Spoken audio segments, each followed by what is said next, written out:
চলে গেছে, কিন্তু এটা আমি মনে করি নাটক। মালিকের আরেকজন সুযোগ্য সন্তান আছে, তার মেয়ে আছে, কান টানলে মাথা আসে। তাহলে এই মেয়েকে গ্রেপ্তার করে এই আজকে সমাবেশনে অথবা সচিবালয়ের সামনে, আমাদের সমিতির সামনে হাজির করার দায়িত্ব সচিবালয়ে।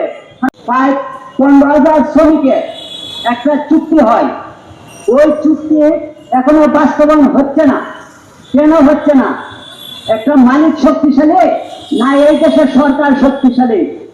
মালিকের স্থায়ী সম্পত্তি বিক্রি করে আমাদের টাকার ব্যবস্থা আজকে করে দিতে হবে।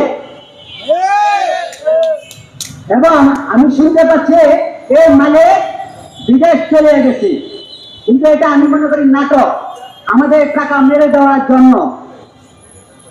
কারণ ওই মালিক বিদেশ গেছে মানছি আমি, এই মালিকের আরেকজন সুযোগ্য সন্তান আছে, তার মেয়ে আছে, কান টানলে মাথা আসে। তাহলে এই মেয়েকে গ্রেপ্তার করে এই আজকে সমাবেশনে অথবা সচিবালয়ের সামনে, আমাদের সমিতির সামনে হাজির করার দায়িত্ব সচিবালয়ে। কারণ আমরা এই সচিবালয়ে আসতাম না, এই সচিবালয়ে আমাদের টাকা মেরে দেওয়া সাথে আমি মনে করি এক। কারণ কি?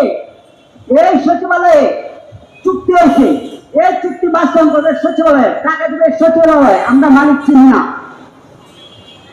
ওই মেয়েকে যদি আমরা ধরে গ্রেপ্তার করে এই সচিবালয়ে আনতে, গ্রেপ্তার করে সুবিচার করে আমাদের টাকা পয়সার ব্যবস্থা করে দেয়, তাহলে এই শ্রম উপদেষ্টা স্বাগত সরকারের কাছে শ্রম মন্ত্রণালয়ের কাছে কৃতজ্ঞ থাকবে।